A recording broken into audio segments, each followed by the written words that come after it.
friends, hello, welcome back. Everyone's having a lovely day today.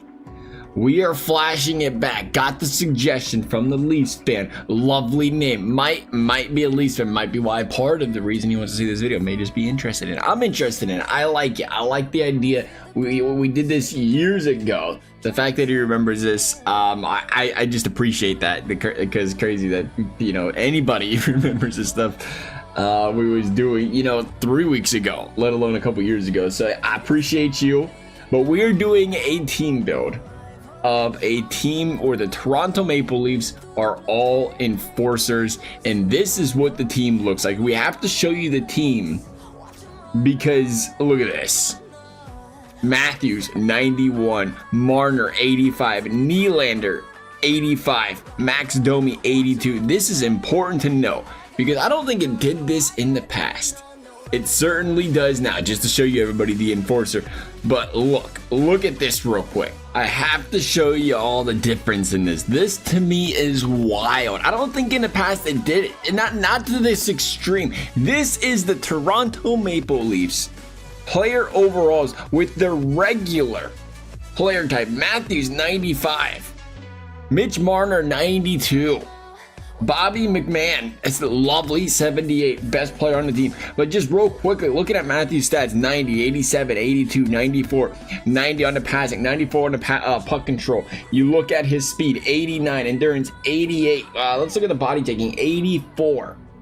Aggressiveness, 83. Now we have to take that and we have to compare that to what we're seeing with the enforcers. But to just see the enforcers, the overalls, have that big of a difference is so crazy. And again, just compared to where we are now, Matthews the 91 overall, his shot blocking is 94, his shot blocking is 82, his stick checking is 94, his speed is still at 89, his body checking is still at 84. I'm not really, well, was there a difference?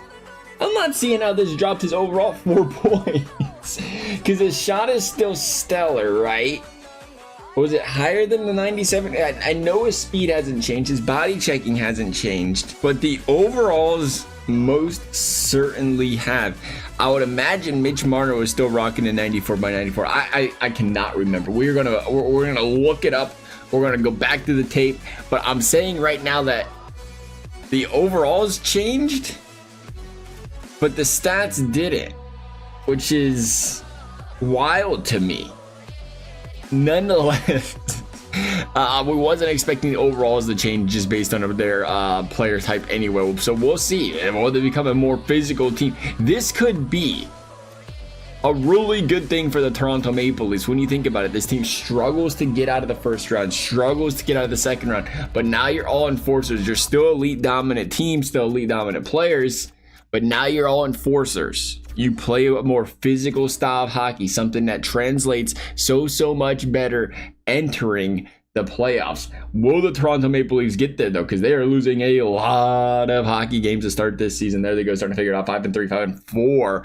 Gonna beat the Bruins. Gonna lose to the Winnipeg Jets. I just want to see this team make it. Can the physical style of hockey translate into more playoff success for the Toronto Maple Leafs? You know, the downside of that is you can play a more physical style of hockey, but you might not be able to put up the points. Might be a lower scoring team. Right now, it looks like they're a more physical style team, and they give up a whole lot of goals. 6 to the Blackhawks, 7 to the Predators, 6 to the Capitals. There's a little bit of a win streak. You can sense it. You can just get the sense this is a 500 hockey club. They're not going to make the playoffs. I could be wrong. Things could get crazy in January. They're starting to win some hockey games, starting to win a lot of hockey games. Going to lose to the Devils, coming right back though, and going to be the Canadians. They have got to string together a couple wins. This is what a 500 hockey club does. They win 4, they lose 4. But can they get the ball rolling? There's a couple more wins there. They're going to get a long break. Can they enter the break strong after heading out west? They can. Toronto's going to be 30-21. They are sliding into second in the division. All of a sudden, they are right back in the thick of things. They have a strong chance to make playoffs. Maybe it just took a little bit to recognize their identity. Mitchie Marnes was a little confused out there. He said, I'm supposed to do what? With what? My shoulders? And it's not past the puck. Okay. Then Toronto in the driver's seat though. 42 points, should easily make the playoffs. Got about 9 games left in the season. They may still clips first in the division. They're fighting for it. There they are. Toronto, all of a sudden, the physical Toronto Maple Leafs, turning the season around, are going to finish. Ooh, they just missed it. They lost those last 3 games in the season. They was in the driver's seat. I think they just missed it. If I'm not mistaken, they just missed the playoffs. Holy smokes. Yeah, they missed it by 4 points. That might be the highest point total I have seen sim up in this game for Auston Matthews ever. 119 points, 64 goals, 55 assists. Auston Matthews said, I love it. I'm 6'3", 213, big-bodied player.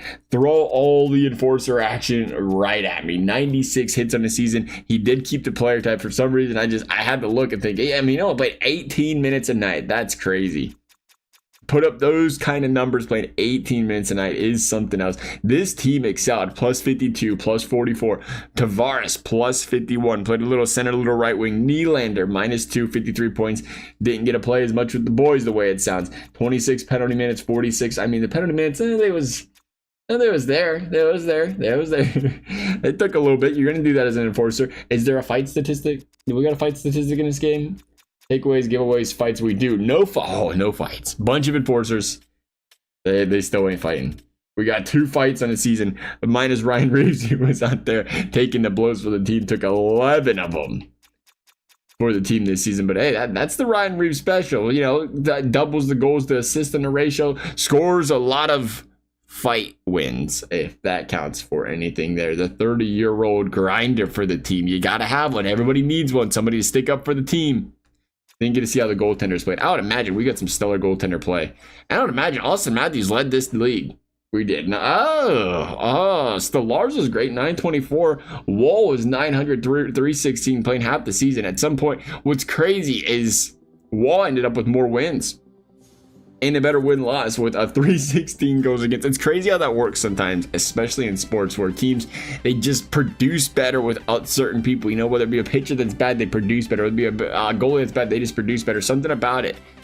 Whether it takes the edge off them, I don't know. It's an interesting concept that certainly happens. Matthews will lead the league in points by a wide margin. And we're going to see that man take home, I would imagine, the Maurice Richard. I don't think anybody was touching that 64 goals either, but let's go. We're going to face the Boston Bruins in the first round. The kryptonite of the Toronto Maple Leafs, the Boston Bruins, coming in with a more physical hockey club shift the tides for the Toronto Maple Leafs. You talk about a momentum shifter, a franchise shifter. If you can find a way to get out of the first round by defeating the Boston Bruins in 6 games, Toronto's going to do it. Here we go. Round number 2, they're going to face the Tampa Bay Lightning in Tampa Bay. They're going to lose game number 1 in Tampa. Tough place to play. They're going to lose game number 2 in Tampa. All of a sudden, Toronto backs against the wall. But can they win their home games? As long as they can win their home games, they are not out of it. 6 and they're not playing defense against Tampa Bay. 6, 5, 5, and 6. They have allowed 5.5 goals per game through 4 against the Tampa Bay Lightning. You are not going to win much of any games playing hockey like that. The defense of Toronto is starting to fall to pieces. We thought the defense with the physicality would be a much better point this time around. Right now, though, 3-1 Toronto after 1. There they go. Cirelli, Yarncroc, Atkinson. Toronto just can't keep the puck out of the back of their net. They got Stolarz in net, the better goaltender. Tampa's going to tie it. It is now 4-4. Jurgensen's on Stolarz. Can Toronto find a way to battle back against the adversity? Had the lead, a good lead. Tampa fought all the way back. Vasilevsky is playing some stellar hockey. It has been all Toronto in this one, and it is going to overtime.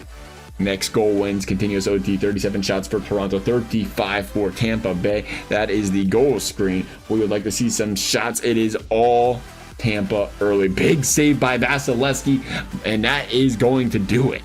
Vasilevsky makes a save on your premier, your elite center, Auston Matthews, the pure goal scorer, 64 goals at point blank range. Your team sees that. They grab that puck, bring it down, take a shot from the point. Atkinson buries it. Stolarz lets it in, and Toronto with the team of all enforcers still plays like the Toronto Maple Leafs, gone in the second round. Once again, will not be tasting any further playoff success, unfortunately. Once they turned it around, they started the season slow, but once they turned it around, I really thought this team was going to make a run. I thought, you know what, it looked bad early, and then Auston Matthews started standing on his freaking head. To say the very least. The trophies, let's take a look. Matthews probably took home a lot. The Art Ross, the Hart Memorial, James Norris went to Bouchard. Oh, the Lady Bing went to Marner. Even as enforcer, still winning the Nice Guy Award. Good for Marner. Calder went to Celebrini. Ehlers with the Conn Smythe. The Vezina with the Carter Hart. Markstrom got the Jennings. Masterton, Parayko. Crosby, Defensive Player of the Year. At a young crisp age of 36? Ted Lindsay, the Matthews. Maurice Richard, as expected. Matthews took home a lot of hardware. Not a Stanley Cup, though, unfortunately. As always, if you all enjoyed this video, I'd appreciate you liking, subscribing. You never have to. Thank you for watching. We'll see you next time.